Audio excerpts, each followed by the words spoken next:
السلام علیکم دوستو، میرا نام ہے صفی افریدی اور آپ دیکھ رہے ہیں صفی ٹی وی۔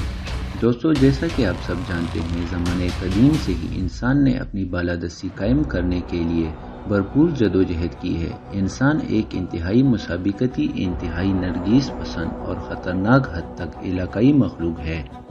بنی نوع انسان کی تاریخ ریاستوں اور علاقوں کی توسیع پر اعلان کردہ جنگوں سے بھری پڑی ہے۔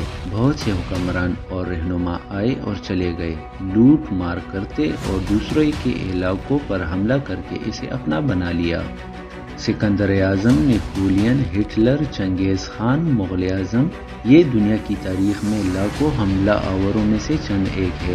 تاہم اس تمام عرصے میں کچھ ممالک ایسے ہیں جن پر تقریباً کبھی حملہ نہیں ہوا اور نہ ہی ان کے پڑوس میں حملے ہوئے۔ ان ممالک کو کچھ غیر معمولی استثناء حاصل ہے جس نے حملہ آوروں کو ماضی میں بھی دور رکھا اور اب بھی دور رکھا ہوا ہے۔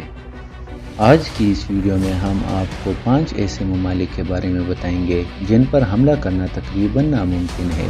ویڈیو شروع کرنے سے پہلے اگر آپ ہمارے اس چینل پر نئے ہیں اور آپ نے اب تک ہمارے اس چینل کو سبسکرائب نہیں کیا تو ابھی سبسکرائب کر کے ساتھ میں دیے گئے بیل کے آئیکن کو بھی دبا دیجیے گا تاکہ ہماری ہر نئی آنے والی ویڈیو کی نوٹیفیکیشن آپ کو بروقت ملتی رہے۔ نمبر 5، بھوٹان۔ جنوب مشرقی ایشیا کے اس چھوٹے سے ملک کے پاس اپنے دفاع کے لیے کچھ بھی نہیں ہے۔ بھوٹان کے پاس نہ تو بہت بڑی فوج ہے اور نہ ہی اچھی طرح سے لیس ایئر فورس۔ در حقیقت بھوٹان کی فوج میں ٹینک بھی نہیں ہے، پھر بھی بھوٹان ان ممالک میں سے ایک ہے جس نے تقریباً کبھی اپنے وطن پر حملہ نہیں دیکھا۔ بھوٹان ایک چھوٹا سا ملک ہے جو چاروں طرف سے ہمالیہ کی شاندار چوٹیوں سے گھرا ہوا ہے اور خود سطح سمندر سے 300 میٹر بلند ہے۔ یہاں تک کہ اگر کوئی فوج سرحد تک پہنچنے میں کامیاب ہو جاتی ہے تو اونچائی کی بیماری فوج کے جوانوں کو مزید کمزور کر دے گی۔ جب تک یہ فوج حقیقت میں بھوٹان پہنچ جائے گی، وہ اتنے تھک چکے ہوں گے اور وسائل سے محروم ہوں گے کہ حملہ تقریباً بے معنی ہوگا۔ مزید یہ کہ بھوٹان بین الاقوامی سیاست میں اس قدر بے حیثیت ہے کہ کسی کو اس سے کوئی سروکار نہیں ہوگا۔ بھوٹان ایک خود کفیل ملک ہے جس میں امن پسند شہری اور ایک وقف شاہی ہے۔ آپ نے بھوٹان کو کسی دوسرے ملک کے ساتھ جھگڑے کی وجہ سے اخبارات میں جگہ بناتے ہوئے تقریباً کبھی نہیں سنا ہوگا۔ بھوٹان سوئٹزرلینڈ سے بھی زیادہ غیر جانبدار اور انتہائی الگ تھلگ ہے اور یہ بے وقت اس کا سب سے بڑا ذرہ ہے اور کبھی کسی چیز نے اسے اتنا محفوظ بنایا ہے۔ یہی وجہ ہے کہ آج تک کبھی کسی ملک نے بھوٹان کے اوپر حملہ نہیں کیا۔ نمبر 4، ایران۔ ایران مشرق وسطیٰ کے طاقتور ترین ممالک میں سے ایک ہے۔ اس کے پاس شمالی کوریا کے علاوہ کسی ملک کے دشمنوں کی سب سے زیادہ تعداد بھی ہے۔ زمانے قدیم سے مشرق وسطیٰ متعدد جنگوں کا مرکز رہا ہے، اندرون ملک اور دور کے ممالک کے درمیان، اور اگرچہ ایران ان سب میں نمایاں طور پر ملوث رہا ہے لیکن وہ کسی نہ کسی طرح حملہ آوروں کو دور رکھنے میں کامیاب رہا ہے۔ اس استثناء کے پیچھے سب سے بڑی وجہ ایران کا جغرافیائی محل وقوع ہے، جو انتہائی خوفناک ہے کہ ایران کو بدنام زمانہ جماعتوں کو دور رکھنے کے لیے فوج کی ضرورت بھی نہیں ہے۔ ایران چاروں طرف سے بلند و بالا پہاڑی چوٹیوں سے گھرا ہوا ہے۔ ان پہاڑی چوٹیوں میں متعدد چھپے ہوئے بنکرز بنائے گئے ہیں جن میں ایرانی جاسوس سپاہی رہتے ہیں جو حملہ آوروں کے لیے 24 گھنٹے علاقے کی نگرانی کرتے ہیں۔ اس کے علاوہ ایران کے پاس ایک بہت بڑا زیر زمین میزائل بیس نیٹ ورک ہے جو ملک کے پورے علاقے میں پھیلا ہوا ہے۔ اگر یہ کافی نہیں تو 5 لاکھ فوجی اہلکار، 1658 ٹینک، 137 لڑاکا طیارے اور انتہائی جدید ایٹمی گولہ بارود ہی وجہ ہے کہ امریکہ اور سعودی عرب بھی ایران سے دور سے نفرت کرتے ہیں۔ Number 3، Australia. ایک بار آسٹریلیا کا جغرافیہ حملہ آوروں کے خلاف اس کا سب سے بڑا استثناء ہے۔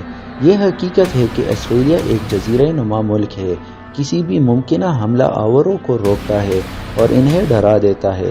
اس کا 70% رقبہ آؤٹ بیک سے ڈھکا ہوا ہے، صحرا کا ایک نہ ختم ہونے والا حصہ جس میں ہزاروں کلومیٹر تک کوئی نباتات یا حیوانات نظر نہیں آتے۔ آسٹریلیا کا قریب ترین ممکنہ دشمن جاپان ہے، جو بحر الکاہل سے الگ ہو کر 11,000 کلومیٹر دور ہے۔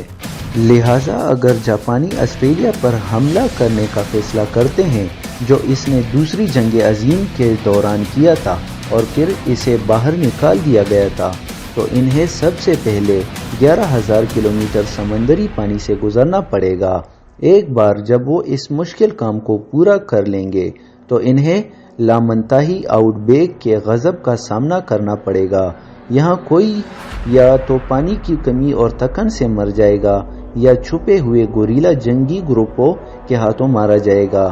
جب تک فوج واقعی آبادی والے علاقوں میں پہنچ جائے گی، وہ اس قدر کمزور ہو جائے گی کہ آسٹریلوی فوج کو اس کو زیر کرنے میں کوئی دقت نہیں ہوگی۔ Number 2، Switzerland. سوئٹزرلینڈ 3 چیزوں کے لیے دنیا بھر میں مشہور ہے: سوئس چاکلیٹ، سوئس گھڑیاں اور عالمی سیاست میں اس کی شدید غیر جانبداری۔ سوئٹزرلینڈ کا کوئی دشمن نہیں ہے اور وہ ایک ایسا ملک ہے جس کے ساتھ ہر طاقتور ملک اچھے تعلقات رکھتا ہے۔ شاید یہی وجہ ہے کہ UNO کے ہر محکمے کا ہیڈ کوارٹر سوئٹزرلینڈ میں ہے، لیکن اگرچہ اس ملک نے کبھی بھی خود کو کسی بھی قسم کے تشدد میں ملوث نہیں کیا، لیکن یہ اس سیارے کے طاقتور ترین ممالک میں سے ایک ہے۔ فرانس، جرمنی، برطانیہ، امریکہ وغیرہ جیسی عالمی سپر پاور اس برفانی ملک کے بہترین دوست ہیں۔ ان کے مالیاتی اثاثوں کا بڑا حصہ سوئس بینکوں میں جمع ہے، لہٰذا جب تک کوئی باغی حملہ آور اتنے طاقتور ملک کے ساتھ مشکلات میں پڑنے کا خطرہ مول نہیں لینا چاہتا، کوئی بھی سوئٹزرلینڈ پر حملہ کرنے کی ہمت نہیں کرے گا اور کبھی ہمت بھی نہیں کرے گا، یہاں تک کہ اگر کسی معجزے سے وہ دوسرے ممالک سے اس مزاحمت پر حملہ کرنے میں کامیاب ہو جائے۔ سوئٹزرلینڈ اپنا دفاع کرنا جانتا ہے۔ بلند ہوتے ہوئے الپائن پہاڑ، پہاڑوں کے درمیان چھپے ہوئے بنکر اور قلعوں سے 24 گھنٹے فوج کی نگرانی کسی بھی بدنام زمانہ حملہ آور کو کئی گنا کمزور کر دے گی۔ اگر وہ کسی طرح سوئس سرحدوں تک پہنچنے میں کامیاب ہو جائے تو اس ملک کے شہریوں کو فوج کی تربیت کے ساتھ ساتھ ہتھیار رکھنے کی بھی اجازت حاصل ہے۔ نمبر 1، شمالی کوریا۔ یہ صرف کم جونگ ہی نہیں جو بے رحم ہے، بلکہ شمالی کوریا کی فوج بھی انتہائی بے رحم ہے۔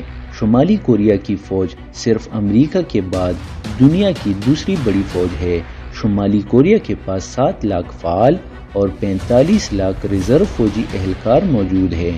شمالی کوریا کے پاس 4,200 ٹینک، 458 لڑاکا طیارے، 967 جنگی جہاز اور 8 جوہری وار ہیڈرز ہیں۔ اس کی جوہری صلاحیت ہی دنیا کے بڑے اور طاقتور ممالک کو خوفزدہ کرنے کے لیے کافی ہے۔ 1950 کی دہائی میں کوریا کی جنگ کے دوران بھی جنوبی کوریا اور امریکہ مل کر بھی شمالی کوریا کو زیر نہیں کر سکے۔ اس سے آپ کو اندازہ ہو جائے گا کہ اس چھوٹے سے ملک پر حملہ کرنا کتنا مشکل ہے۔ شمالی کوریا کے بہت سے دشمن ہیں اور کئی مشکوک پائیوں میں اس کی انگلیاں ہیں۔ اس کے باوجود کوئی شمالی کوریا پر اعلان جنگ کرنے کی جرات نہیں کرے گا۔ کئی بار ایسا ہوا ہے جب دنیا نے امریکہ اور شمالی کوریا کے درمیان کشیدہ تعلقات کی وجہ سے جنگ کا خدشہ ظاہر کیا ہے، لیکن امریکہ بھی ایسا کرنے سے گریزاں ہے۔ شمالی کوریا کی چین کے ساتھ دوستی کی وجہ سے، جس کے ساتھ امریکہ تعلقات خراب نہیں کرنا چاہتا، شمالی کوریا دنیا کی سب سے شیطانی ممالک میں سے ایک ہے اور بدقسمتی سے حملہ کرنا تقریباً ناممکن ہے۔ تو دوستو، کیسی لگی آپ کو ہماری نئی ویڈیو؟ اپنے خیالات کا اظہار کمنٹ سیکشن میں ضرور کیجیے گا، اور اگر آپ کو ہماری ویڈیو اچھی لگی تو ویڈیو کو لائک کرنا نہ بھولیے گا اور اپنے دوستوں کے ساتھ شیئر بھی کیجیے گا، اور اگر آپ ہمارے اس چینل پر نئے ہیں تو ہمارے چینل کو سبسکرائب کر کے ساتھ میں دیے گئے بیل کے آئیکن کو بھی دبا دیجیے گا، تاکہ ہماری ہر نئی آنے والی ویڈیو کی نوٹیفیکیشن آپ کو بر وقت ملتی رہے۔ شکریہ۔